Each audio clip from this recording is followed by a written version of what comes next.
Okay, let's talk about some of the differences between the rear output shaft of an a340f and then two different variants of a340e that I've found. So this output shaft here is for an a340f, this is an a340e, and an a340e.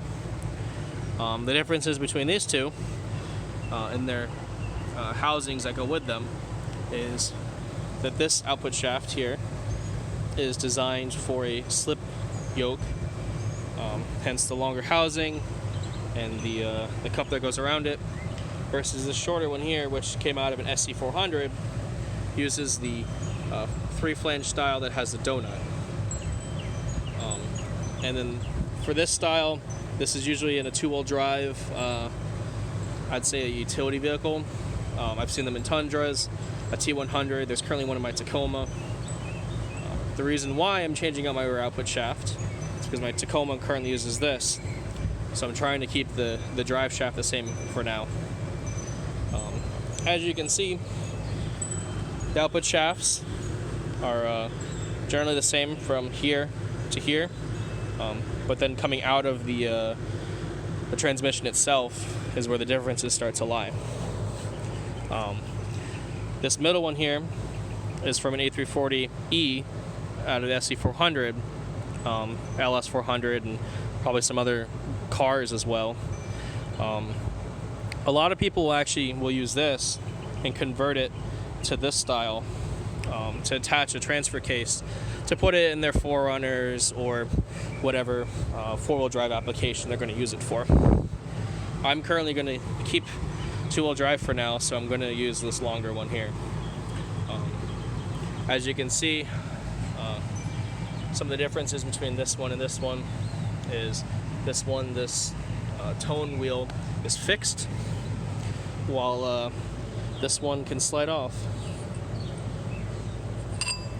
So what people do is they'll measure this out, they'll cut it so it's the same length, and then what they will do is there's these two little holes, you can kind of see them right there and there. That passes oil into the transfer case bearing.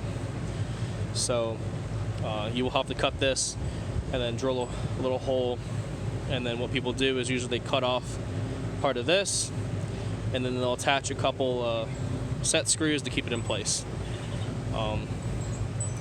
As for this one, I'm not going to take this piece apart because I'm going to use it. It's got a C-clip here and stuff. But what is interesting though is the splines. So we'll use this as the reference. So you see how this, how this came off from here. This will fit, and I'm doing it one-handed, so bear with me here. So that fits on there. So that spline count's the same.